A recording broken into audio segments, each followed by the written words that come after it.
எடுக்கப்பட்ட நிலம், இதுவரைக்கும் எடுக்கப்பட்ட நிலம் விவசாய நிலமா இல்ல விவசாயம் பண்ணாத நிலமா? ஏன்னா ஒருத்தர் சொல்றாரு இது முப்போகம் விளைகின்ற பூமி, 3 போகம் விளைஞ்சு நிக்குது அங்க அப்படின்றாங்க.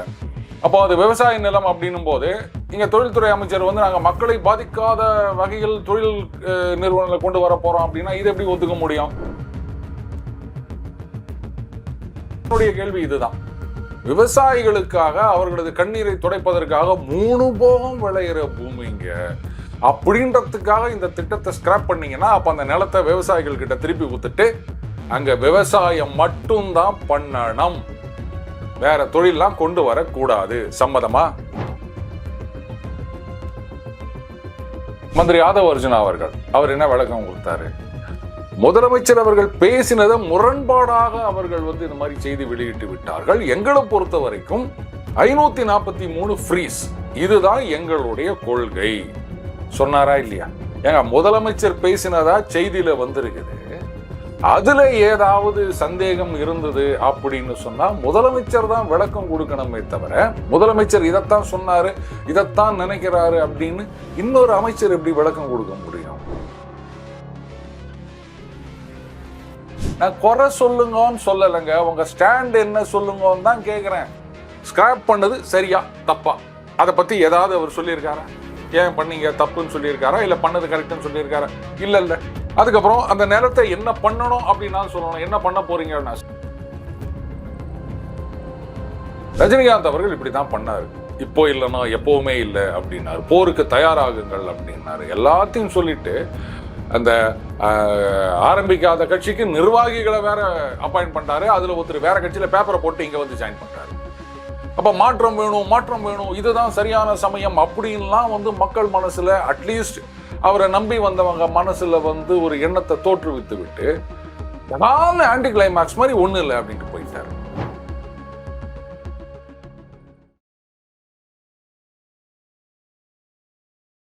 இன்க்ளூசிவ் நியூஸ் தமிழர்களுக்கு வணக்கம். நான் உங்கள் நிரஞ்சன். இன்றைய நேர்காணலில் நம்முடைய இணைந்திருப்பவர் த டெய்லி பஞ்ச் அருண் அவர்கள். சார் வணக்கம். சார் வணக்கம் நிரஞ்சன். சட்டமன்றத்தில் அனல் பறக்கும் விவாதம் இதான் நம்ம பார்த்துக்கிட்டு இருக்கோம். ஆளுங்கட்சி எதிர்கட்சி இவங்களுடைய வாதம் வந்து போயிட்டு இருக்கு. இதில் முக்கியமான விஷயம் என்ன அப்படின்னா, முதலமைச்சர் அவர்கள் சொன்னார் பரந்தூரில் விமான நிலையம் ரத்து, அந்த திட்டம் வந்து நாங்கள் பண்ணலை அப்படின்னு சொன்னார். இதற்கு வந்து பல்வேறு கருத்துக்கள் வந்துட்டு இருக்கு. நீங்கள் அதை எப்படி பார்க்குறீங்க? என்னை பொறுத்த வரைக்கும் எடப்பாடியார் அவர்கள் கேட்டதுதான் என்னுடைய கருத்தாகவும் இருக்கு. ஏங்க நீங்க ஏர்போர்ட் கட்ட மாட்டோம்னு சொல்லிட்டீங்க, அப்ப அந்த நிலத்தை திருப்பி கொடுத்துருங்க. திருப்பி கொடுத்தா அவங்க கிட்ட அந்த காசு இருக்குமா திருப்பி கொடுக்கறதுக்கு?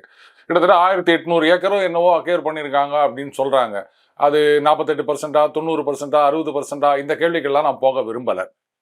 எடுக்கப்பட்ட நிலம், இதுவரைக்கும் எடுக்கப்பட்ட நிலம் விவசாய நிலமா இல்ல விவசாயம் பண்ணாத நிலமா? ஏன்னா ஒருத்தர் சொல்றாரு இது முப்போகம் விளைகின்ற பூமி, 3 போகம் விளைஞ்சு நிக்குது அங்க அப்படின்றாங்க. அப்போ அது விவசாய நிலம் அப்படின்னும் போது இங்க தொழில்துறை அமைச்சர் வந்து நாங்க மக்களை பாதிக்காத வகையில் தொழில் நிறுவனங்களை கொண்டு வர போறோம் அப்படின்னா இது எப்படி ஒத்துக்க முடியும்? ஏங்க நிலத்தை எடுத்தாச்சு, அது விவசாயிகளுக்கானது. விவசாயம் 3 போகம் நடக்குது. அதனால வந்து அதை கை வைக்க கூடாது. விவசாயிகள் கண்ணீருக்காக இந்த திட்டத்தையே நாங்க ஸ்கிராப் பண்ணிட்டோம்னு சொன்னா அங்க தொழிற்சாலையை மட்டும் எப்படிங்க நீங்க கொண்டு வரீங்க? தொழிற்சாலையை கொண்டு வந்தா மட்டும் நாங்க என்ன வந்து அப்ப விவசாயம் பண்ணிட்டு இருக்க போறாங்களா தொழிற்சாலைக்குள்ளார? அங்க என்ன வந்து ஒரு பக்கம் வந்து புழுங்கல் அரிசி தொழிற்சாலை, ஒரு பக்கம் பச்சரிசி தொழிற்சாலை, இன்னொரு பக்கம் வந்து உளுந்து தொழிற்சாலைனா வச்சிருக்க போறீங்க? இண்டஸ்ட்ரி தானே வரப்போகுது. அப்புறம் அதை போயிட்டு நீங்க வந்து நாங்க விவசாயிகளுக்காக பண்ணோம் அப்படின்னு சொன்னா எங்கேயோ ஒரு டிஸ்கனெக்ட் இருக்கு. ஆனா இதை கேட்க வேண்டிய திமுக திருப்பி நாங்க எடுத்த டிசிஷன் கரெக்ட்னு டிஃபெண்ட் பண்றதுலயே இருக்காங்க.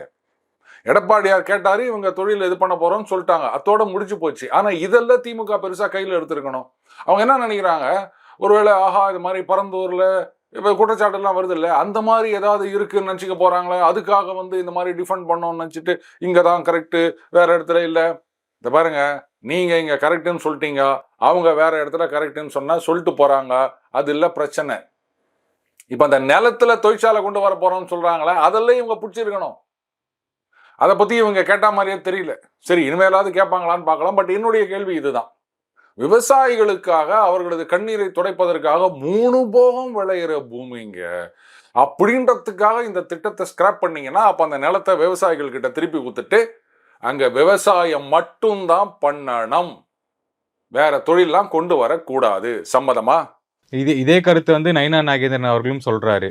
தொழிற்சாலை கொண்டு வர்றதுக்கு எதுக்கு நீங்க தடை பண்றீங்க, விமான நிலையமே வரலாமே, முன்னுக்கு பின் முரணா பேசிட்டு இருக்கீங்க நீங்க அப்படின்னு சொல்றாரு. அவர் கருத்தும் அதேதான். என்ன பண்றது இன்னைக்கு அது இந்த நிலத்தை என்ன பண்றது அப்படின்றது ஒரு ஆஸ்பெக்ட் நிரஞ்சன். ஆனா இன்னொரு இடத்தை கண்டுபிடிக்கணும் இல்லையா? யார் என்ன சொல்றது, திடீர்னு மத்திய பாஜக வந்து சர்ப்ரைசிங்கா தாவேகாக்கு ஆதரவா இங்கேயே ஒரு இடத்தை கொடுத்தாலும் கொடுக்கலாம். அப்பெல்லாம் தமிழக பாஜக என்ன பண்ண போறாங்கன்னு தெரியல, பார்க்க தானே போறோம். இது ஒரு விஷயம் வருது சார். இவரு சிஎம் வந்து பாஜகவுக்கு வந்து அடங்கி போறாரு. போன வாரம் வந்து டீலிமிட்டேஷன் சொன்னாரு, இந்த வாரம் ஃபேர் டீலிமிட்டேஷன் சொல்றாரு அப்படின்லாம் வருது இல்ல. அதை அன்னைக்கே பார்த்தாங்க. இதுல நீங்க ஒண்ணு கவனிக்கணும். முதல்ல வந்து முதலமைச்சர் அவர்கள் பதவியேற்ற பிறகு என்ன சொல்றாரு, இங்க ஒரே ஒரு அதிகார மையம் தான், ஒரு பவர் சென்டர் தான், என்ன தவிர வேற யாரும் கிடையாது அப்படின்னு சொன்னாரு. அதுக்கப்புறம் இங்க அமித்ஷா அவர்கள் அந்த தென்மண்டல முதல்வர்கள் மாநாட்டுக்கு வருகின்றார். அங்க வந்து இவர் போய் அவரை சந்திக்கின்றார். கரெக்ட், ஒரு தென்மண்டல முதல்வர்கள் மாநாடுனா போகணும், அதுக்கு வந்து மரியாதை நிமித்தமா சால்வா போடுறது, அது இது நினைவு பரிசு கொடுக்கறது, இதெல்லாம் சாதாரண விஷயம். இதெல்லாம் வச்சுட்டு பாத்தீங்களா இவர் வந்து அடங்கி விட்டார் அப்படின்னு சொல்றதெல்லாம் நான் ஏத்துக்க மாட்டேன். யாரா இருந்தாலும் அதுலயும் வந்து புரோட்டோகால் படி அவரு தேசத்துடைய உள்துறை அமைச்சருங்க. அதனால அவருக்கு வந்து நினைவு பரிசு கொடுப்பது, சால்வா போடுறது, மாலை போடுறது அப்படின்றதுலாம் ஒரு விஷயமே கிடையாது. யாரா இருந்தாலும் பண்ணித்தான் ஆகணும். சோ அந்த பிரச்சனையை விட்டு தள்ளுங்க. ஆனால் அங்க அவர் பேசினதான் அடுத்த நாள் பத்திரிகைகள்லாம் கொட்டை எழுத்துல செய்தி வந்தது. அதுல என்ன சொல்லிக்கிறாங்க, அந்த சதவீதம் குறையக்கூடாது, அதுக்கு வந்து சட்டப்பூர்வமான பாதுகாப்பு வேணும் அப்படின்னு. இதைத்தானே திமுக இப்ப பல்ட்டி அடிச்சு சொல்லி நிற்கிறாங்க. நீங்க சட்டமன்றத்தில் நிறைவேற்றின தீர்மானம் என்ன சொல்லுது? அதுல வந்து சதவீதம் பத்தியா பேசினீங்க? சரி, இதெல்லாம் முடிஞ்சுதா? இது நமக்கும் இந்த சந்தேகம் வந்தது. நாமளும் இதை பேசியிருந்தோம். என்னங்க இந்த மாதிரி சொல்லிட்டாங்க, கட்சியில திமுக தாவேகா காங்கிரஸ் மட்டும்தான் தனியா நிற்கும் போல இருக்குது டீலிமிட்டேஷன் வானான்னு. காங்கிரஸ்ல கூட வந்து தெலுங்கானால ரேவந்த் ரெட்டி அவர்கள் வந்து இது மாதிரி வந்தா நமக்கு நிறைய எம்பி வரும் அப்படிலாம் சொல்லிக்கிறாரு. காங்கிரஸ்ல பாதி காங்கிரஸ் தான் எதிர்த்து நிற்கும் போல இருக்குது டீலிமிட்டேஷனை, மத்த எல்லாம் ஒன்னா சேர்ந்துட்டாங்களே அப்படின்னு. ஆனால் மந்திரி ஆதவ் அர்ஜுனா அவர் என்ன விளக்கம் கொடுத்தாரு, முதலமைச்சர் அவர்கள் பேசினதை முரண்பாடாக அவர்கள் வந்து இந்த மாதிரி செய்தி வெளியிட்டு விட்டார்கள். எங்களை பொறுத்த வரைக்கும் 543 ஃப்ரீஸ், இதுதான் எங்களுடைய கொள்கை சொன்னாரா இல்லையா? ஏங்க முதலமைச்சர் பேசினதா செய்தியில வந்திருக்குது. அதுல ஏதாவது சந்தேகம் இருந்தது அப்படின்னு சொன்னா முதலமைச்சர் தான் விளக்கம் கொடுக்கணுமே தவிர, முதலமைச்சர் இதைத்தான் சொன்னாரு, இதைத்தான் நினைக்கிறாரு அப்படின்னு இன்னொரு அமைச்சர் எப்படி விளக்கம் கொடுக்க முடியும்? தப்பு இல்லையா இது? அப்புறம் நான் ஒரு அதிகார மையம் தான் அப்படின்னு சொன்னதை எப்படி ஏத்துக்க முடியும்? சோ பாஜகவுடன் பணிந்து போய்விட்டார்னு நான் சொல்ல மாட்டேன். ஆனா எனக்கு என்னவோ நிரஞ்சன், பாஜக ஆட்சி நடக்கிற மாதிரியே ஒரு ஃபீலிங் இருக்குது. உங்களுக்கு அப்படி ஏதாவது இருக்குதா? பாஜக ஆட்சி நடக்கிற மாதிரியா? அப்படிதான் எனக்கும் தெரியுதுங்க. சரி விடுங்க, ஒரு ஆப்டிக்கல் இல்லூஷனா இருக்குமோ என்னவோ தெரியல. விட்டுருங்க, நீங்க அடுத்த கேள்வி கேளுங்க. ஓகே, இப்போ அண்ணாமலை அவர்களுடைய கருத்து வந்து இதான் சொல்லியிருந்தாரு. என்னன்னா 1700 ஏக்கர் வந்து ஆல்ரெடி தமிழ்நாடு கவர்மெண்ட் வந்து ஆக்கிரமிப்பு செஞ்சாச்சு. இந்த 1700 ஏக்கர் வந்து இப்ப என்ன பண்ண போறீங்க அப்படின்னு ஒரு கேள்வி கேட்கிறாரு. அதாவதுங்க, அவர் முதல்ல போட்ட ட்வீட் வந்து கொஞ்சம் வேற மாதிரி இருந்ததுன்னு நினைக்கிறேன். அதுல வந்து இந்த ஸ்கிராப் பண்ணது சரியா தப்பா அப்படின்ற மாதிரிலாம் ஒண்ணுமே அவர் கேட்கல. இந்த இரண்டாவது இடத்தை, இப்ப வேற இடத்தை சூஸ் பண்ணணும் இல்லையா, அது வந்து விரைவாக நடக்க வேண்டும், அப்பதான் வந்து இது பண்ண வேண்டும், அப்படிதான் அவர் சொல்லியிருந்தாரே தவிர இதை ஸ்கிராப் பண்ணதை பத்தி இல்லைங்க, இது ஸ்கிராப் பண்ணது கரெக்டுங்க, விவசாயிகளுக்காக நீங்க பண்ணிருக்கீங்க, சந்தோஷம் அப்படின்னு சொல்லலை. இல்ல நீங்க இது மாதிரி பண்ணிட்டீங்க, இவ்வளோ இது நடந்து போச்சு, இப்போ நீங்க மறுபடியும் முதல்ல இருந்து ஆரம்பிக்கணும் அப்படின்னா இன்னும் ஒரு 10 நிமிஷம் வந்து 10 வருஷம் டிலே ஆயிரும் அப்படின்ற மாதிரியும் ஒன்றும் சொல்லலை. ஸோ எனக்கு என்னவோ அந்த ஃபர்ஸ்ட் ட்வீட்டை பொறுத்த வரைக்கும் அது பூசினா மாதிரியும் இருக்கணும், பூசாத மாதிரியும் இருக்கணும்வாங்களே, அந்த மாதிரி தான் எனக்கு தோணுச்சு. இப்போ ஒரு ஸ்டாண்ட் வேணும் இல்லையா யாரா இருந்தாலும். இப்போ நீங்கள் இது வந்து ரைட்டு நல்லதை என்ன பண்ண போறீங்க அப்படின்னு எடப்பாடியார் அவர்கள் அதான் கேட்டிருந்தாரு, நாமளும் அன்னைக்கு அதை தான் கேட்டிருந்தோம். அதை என்ன பண்ணணும் பண்ணக்கூடாது அப்படின்ற நாம வந்து கேள்வி கேட்க தாங்க முடியும். அரசியல்வாதிகள் அப்படின்னும் போது அவங்க வந்து இந்த பண்ணுங்க பண்ணாத அப்படின்னு அவங்க வந்து சொல்ல முடியும், புரியுதுங்களா? அப்ப என்ன பண்ணணும், இந்த நிலத்தை வந்து விவசாயிகளுக்கு திருப்பி கொடுங்க அப்படின்னு சொல்லணும். உண்மையிலேயே விவசாயிகள் மீது அக்கறையாக இருந்தால் அது எடப்பாடியார் இருந்தாலும் சரி, என்ன பண்ண போறீங்கன்னு கேட்டுட்டு அவங்க இது மாதிரி தொழில்துறை இது பண்ண போறாங்க அப்படின்னு சொன்னோன்னே, இது வந்து கம்யூனிஸ்ட் தலைவர் சொல்லியிருக்காரு பி சண்முகம் அவர்கள். அதை வந்து நீங்க ஒரு காரணத்துக்காக எடுத்துட்டு இன்னொரு காரணத்துக்காகலாம் மாற்ற முடியாதுங்க, சட்டத்துல இடம் கிடையாதுங்க, அதனால அந்த விவசாய நிலத்தை அவங்க கிட்டே திருப்பி கொடுக்கணும் அப்படின்னு சொல்லியிருக்காரு. அப்ப அந்த மாதிரி நீங்க சொல்லணும். அரசியல்வாதிகளுக்கு அதுதானே எதிர்பார்க்கறது. அவங்களாம் என்ன மாதிரியா? ஸோ இது ரைட்டு சொல்லலாம், இன்னும் ஒரு அரசியல் கட்சி ஆரம்பிக்கல அப்படின்னா அதுக்கு நான் ஒன்றும் பதில் சொல்ல முடியாது.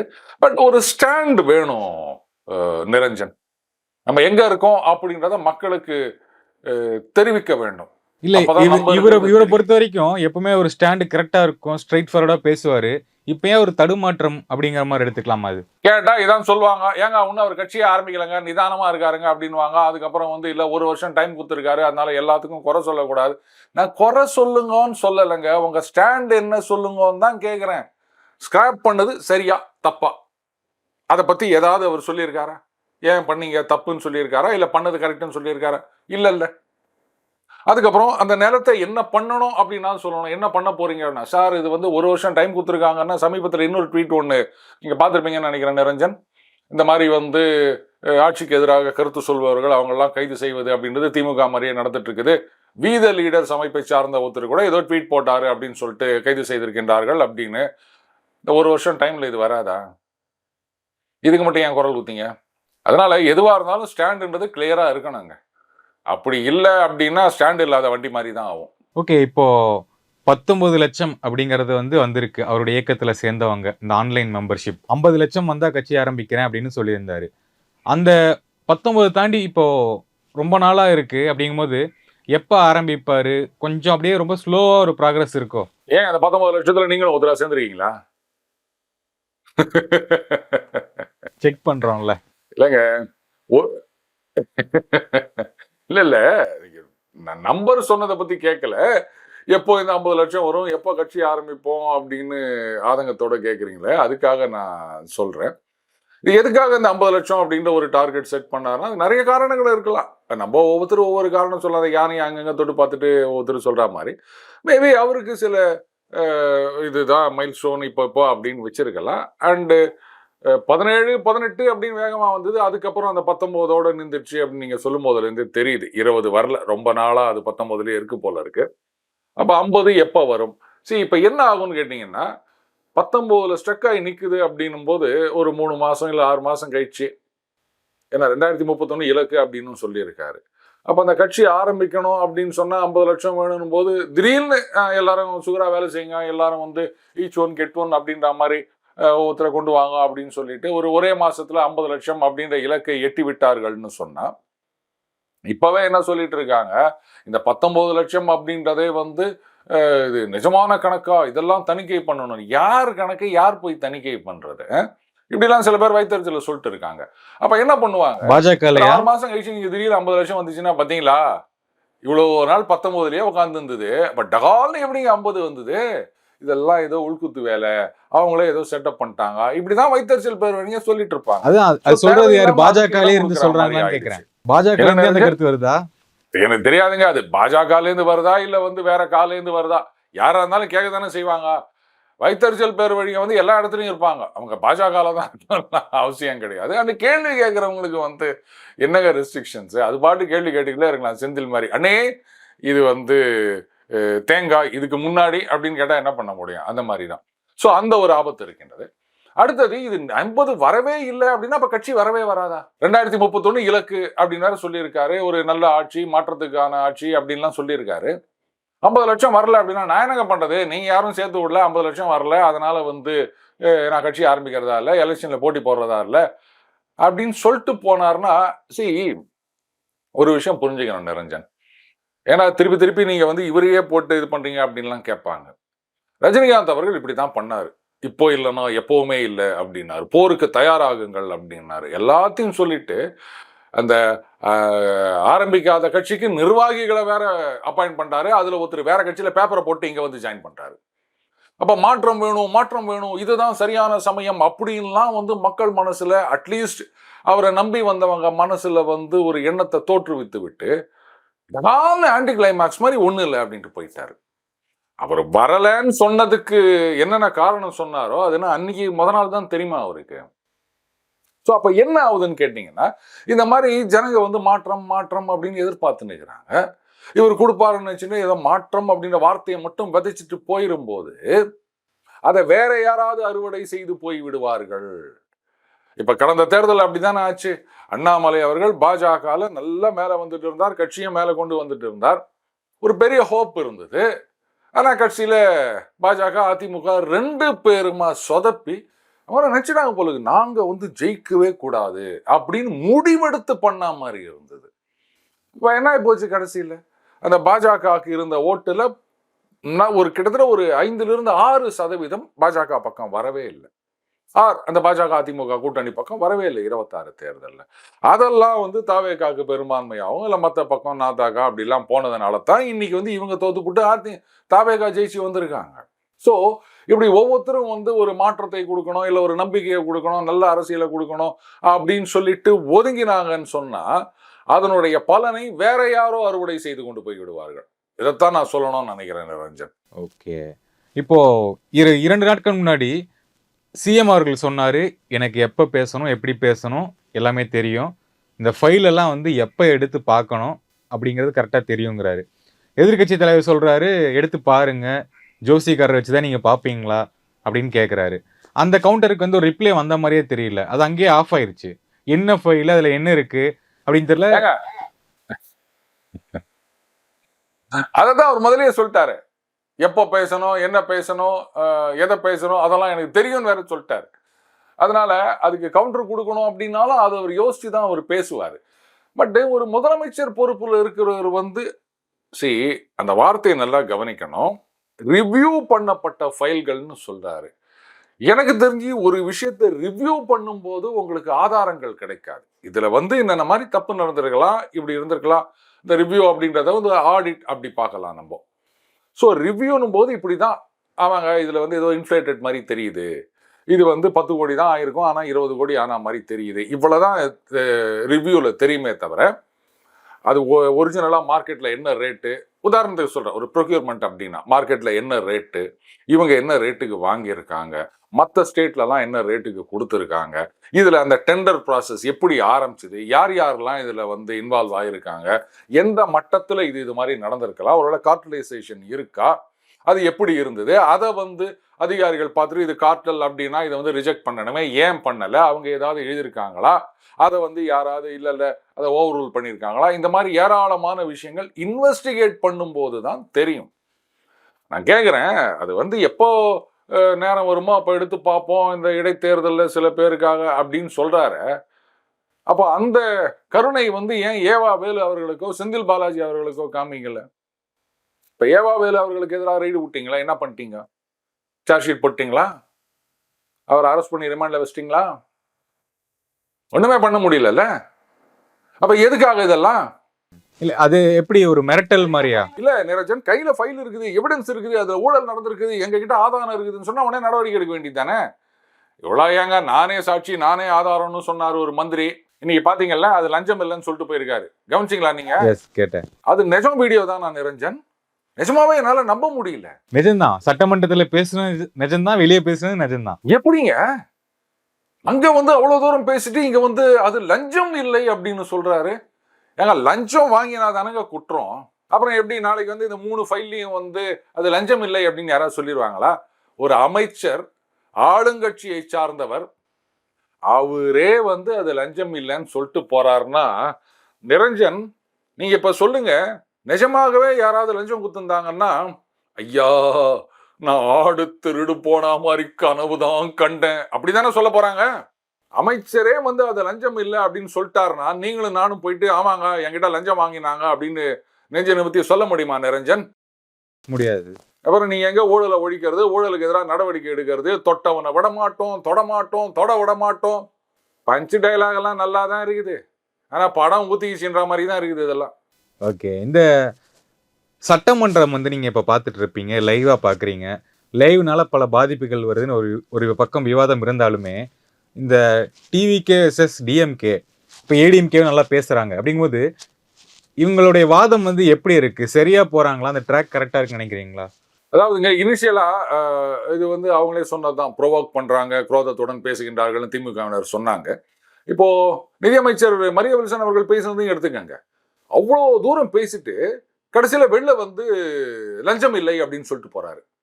இப்ப என்ன ஆகும், அவர் சட்டமன்றத்தில் பேசினது தான் வந்து கோடிக்கணக்கில் ரீல்ஸா இன்னைக்கு எல்லாருக்கிட்டையும் போய் ரீச் ஆயிருக்கும். இவர் வந்து லஞ்சம் இல்லைன்னு சொன்னதை வந்து அவங்க கட்சிக்காரங்க எத்தனை பேர் வந்து ப்ரொமோட் பண்ணியிருப்பாங்க சொல்லுங்க? I mean promote in the sense share பண்ணியிருப்பாங்க.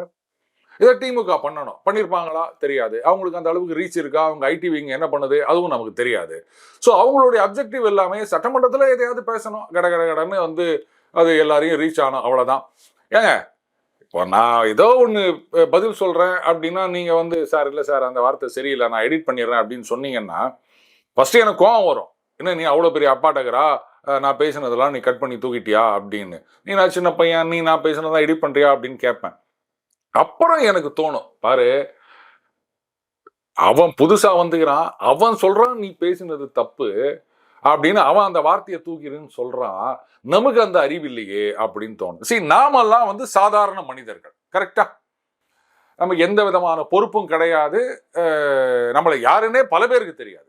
வேற கோடிக்கணக்கில் லைவா பாக்குறாங்க, அதுவும் அந்த சீரியல் அதெல்லாம் விட்டுட்டு இப்ப இதைத்தான் பாக்குறாங்க அப்படின்னு அமைச்சரே சந்தோஷமா பெருமையா சொல்ற இடத்துல ஒரு விஷயத்தை ஒரு அமைச்சர் அவர்கள் பேசுகின்றார். சபாநாயகர் வந்து அதை அவை குறிப்பிலிருந்து நீக்குவேன்னு சொன்னோன்னே நீக்குங்க அப்படின்னு சொல்றார். அப்போ எதிர்கட்சி திமுக சொல்ற குற்றச்சாட்டு கரெக்டு தான். பாருங்க இவங்களுக்கு தாங்க எதையாவது ஒண்ணு பேச வேண்டியது, உடனே அவங்க அடுத்த செகண்ட் ரீல்ஸ் கட் பண்ணி அனுப்பிச்சிருவாங்க. நீங்க வந்து நீக்கிட்டேன் அப்படின்னு அதுக்கு நாங்க கவுண்டர் கொடுக்க முடியாது. உடனே பாத்தீங்களா நேரலை வேணான்னு அவங்க வந்து பயந்து போறாங்க அப்படின்னு. ஒண்ணு புரிஞ்சுக்கணும், திமுகவும் இதே மாதிரியான டாக்டிக்ஸை கையில் எடுக்கிறதுக்கு ரொம்ப நாள் ஆகாது. இப்ப திமுக வந்து பாஜக மேலேயும் மோடி அரசு மேலேயும் ஒரு குற்றச்சாட்டு வச்சு பார்த்தீங்களா 5 லட்சம் போடுறேன்னு சொன்னாரு, 5 லட்சம் போடுறேன்னு சொன்னாரு, இப்படி பொய்யா பேசியே ஏமாத்தினாங்க. இன்னைக்கு தாவேகா பொய் சொல்லி நிக்குது பாருங்க, நார்த்ல எல்லாம் ரீல்ஸ் போட்டு ஏமாத்துறாங்க அப்படின்னு அவங்க மேல குறை சொல்லி நிற்கிறாங்க. நீங்க என்ன பண்ணீங்க? அதைத்தானே அவங்க பண்றாங்க. ஸோ அதே மாதிரி தாவேகா இன்னைக்கு ஃபாலோ பண்ற டாக்டிஸை இன்னொருத்தர் கையில எடுக்கிறது அப்படின்றது அவ்வளவு பெரிய கஷ்டமே கிடையாது நிரஞ்சன். அப்படி அவங்க எடுக்கும்போது தான் ஆஹா அப்படின்னு இவங்களுக்கு வலிக்கும். அப்பதான் அவங்க ரியலைஸ் பண்ண போறாங்க. நேர்காணலுக்கு மிக்க நன்றி. வணக்கம் சார். நன்றி நிரஞ்சன்.